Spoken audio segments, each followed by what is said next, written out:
ইউরিদুনা লিইউতফিউ নূরাল্লাহি বিআফওয়াহিহিম ওয়াল্লাহু মুতিম্মু নূরিহি ওয়ালাউ কারিহাল কাফিরুন।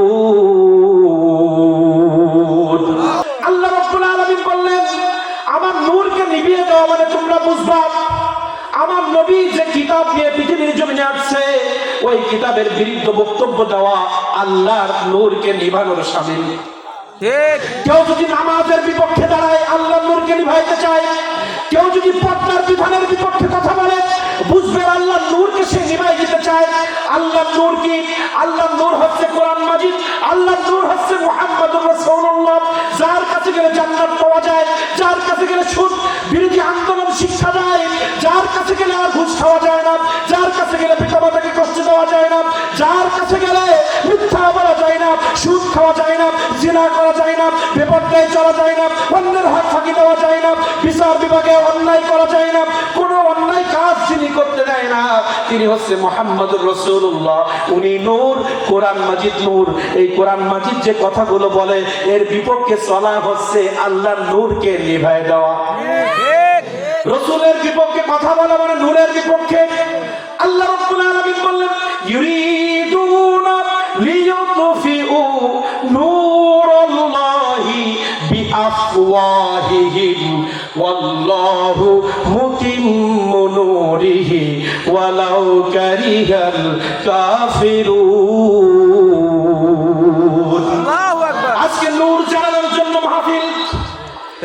শুধু তাই নয়, এই কোরআনের মাজিদের নূর আবার যেন সমাজে কন্টিনিউ চলে। মসজিদের ইমাম সাহেব এই মেম্বারে বসে যেন আল্লাহর নূরের সুন্দর কথাগুলো তারা মন খুলে বলতে পারে। সমাজের মুসলমানগুলো সিনেমা হলে বাধা দিতে পারে, কোন ব্যক্তিকে এসে যদি যাত্রা পাড়ার অনুষ্ঠান করে এই মাহফিলের যুবক ভাইয়েরা, এই মাহফিলের মানুষগুলো সেখানে যেন ওই অন্ধকার জ্বালিয়ে পুড়ে শেষ করে দিতে পারে।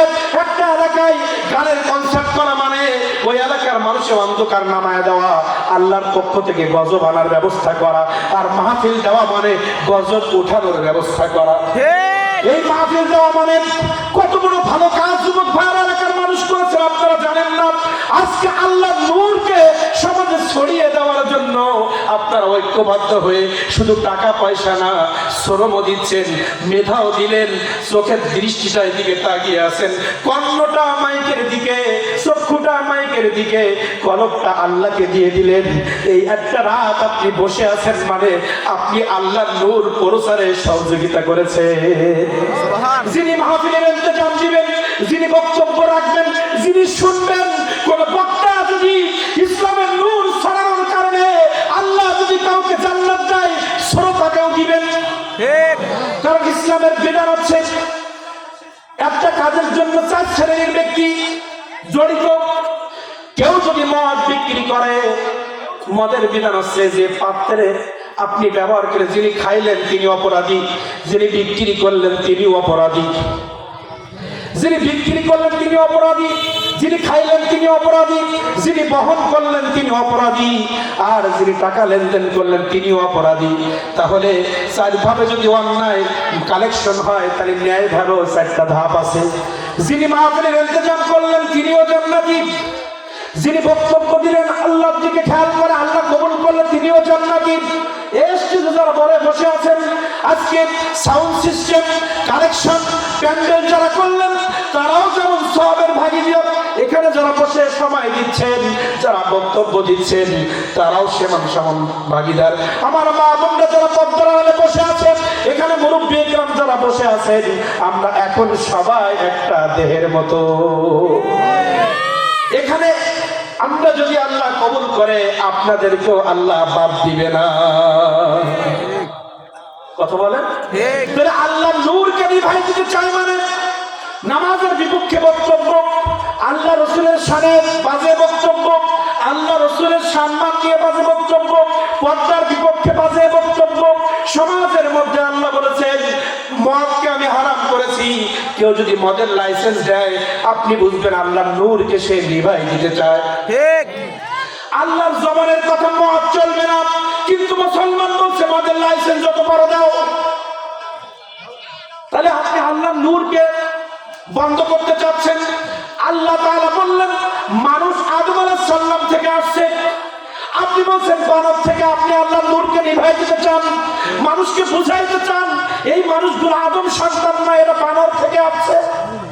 তার মানে আপনার এই লেখনী, আপনার এই কথা, এটা বোঝা যায় আল্লাহর কোরআনের বিপক্ষে, মানে আল্লাহর নূরের বিপক্ষে আপনি অবস্থান নিয়েছেন। নারায়ে তাকবীর, নারায়ে তাকবীর, নারায়ে রিসালাত। তাহলে আমরা বুঝতে পেরেছি, আমরা কি আলোচনা করছি একটু কি বুঝে আসছে? পৃথিবীর প্রত্যেকটা শব্দের হিসাব আল্লাহ দিবেন। মায়ালফিযু মিন কওলিন ইল্লা লাদাইহি রাকীবুন আতীদ।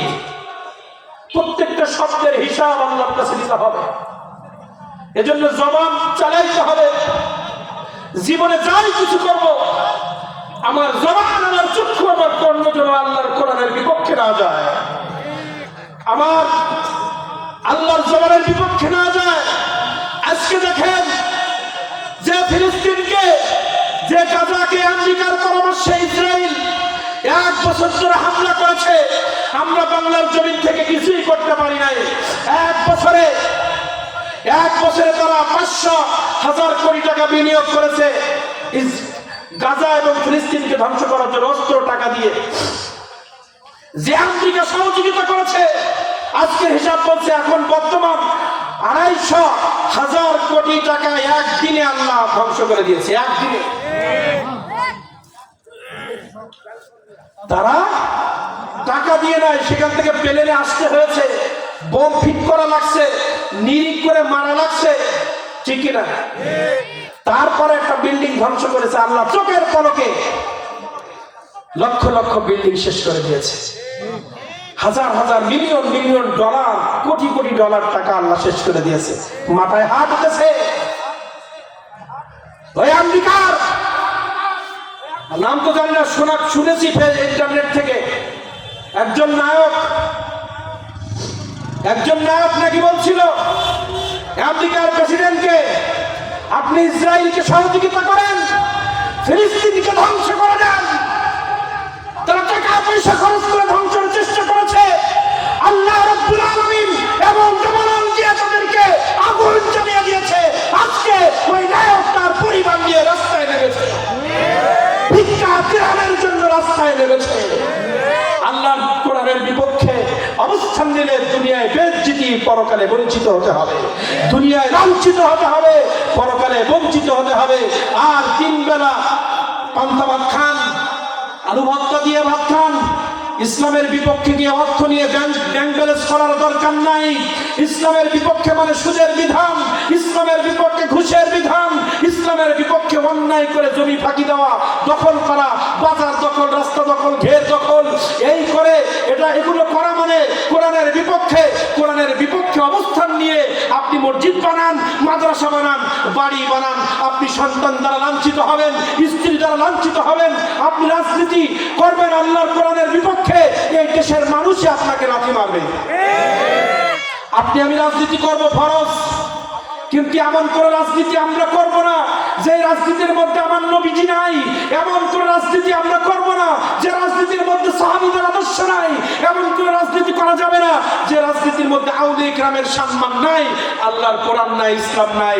এই রাজনীতি করা মানে কোরআনের বিপক্ষে কোন স্লোগানে যদি আপনি অংশগ্রহণ করেন, আপনি আজকে লিখে নিয়ে যান, জীবনে কোনো একটি সময় যদি আল্লাহর কোরআন মাজিদের বিপক্ষে আপনি বক্তব্য দিয়ে থাকেন, কোরআন ইসলামের বিপক্ষে বক্তব্য দিয়ে থাকেন, ইসলামের বিপক্ষে কোনো মিছিলে বসে থাকেন, কোনো স্লোগান দিয়ে থাকেন, এই দুনিয়া আপনি লাঞ্ছিত হবেন, হবেন, হবেন। পরকালে বঞ্চিত হবেন, হবেন, হবেন, মানে জান্নাত থেকে বঞ্চিত। আর দুনিয়ায় মানুষের ঝাঁটালা থেকে পালিয়ে বেড়াতে হবে। আজকে ফাঁকি দেন আপনি আজকে একজনের হক নষ্ট করেন, আপনার সাথে 10 জন পুলিশ চলে, র্যাব বাহিনী আছে, 50 জন শ্রম কর্মী আপনার পিছনে আছে বলে আমি কিছু বলতে পারছি না, কিন্তু এই কর্মী যখন আপনার পিছ থেকে সরে যাবে, এই মানুষগুলো কিন্তু আপনাকে আমাকে মারবে, ঠিক কিনা বলে? এজন্য বাপজান, জীবনে যেটুকু হায়াত আমাদের আল্লাহ দিছে, আমরা যদি মুমিন এবং মুসলমান দাবি করে দুনিয়ায় থাকতে চাই, আমার জবান, আমার কর্ণ, আমার জিহ্বা, আমার শরীরের কোনো অঙ্গ প্রত্যঙ্গ যেন কোরআন হাদিসের বাইরে না যায়। যেটুকু আল্লাহ দিবে আলহামদুলিল্লাহ, যেটুকু দিবে আলহামদুলিল্লাহ। আজকে দেখেন আল্লাহর কোরআনের বিপক্ষে গিয়ে, মুসলমানদের বিপক্ষে গিয়ে লক্ষ কোটি কোটি টাকার বাড়িগুলো কিভাবে আগুনে পুড়তেছে। আজকে কোটি টাকার বাড়ি থেকে কিভাবে রাস্তায় নেমে হায় হায় হতাশ করছে আজকে যারা আশ্রয় কেন্দ্রের অবস্থান নিয়েছে। দেখেন না বাবা, দেখতেছি তো আমরা চোখে। আজকে দেখেন কাবা শরীফ আল্লাহর পৃথিবীর চেয়ে সর্বশ্রেষ্ঠ ঘর,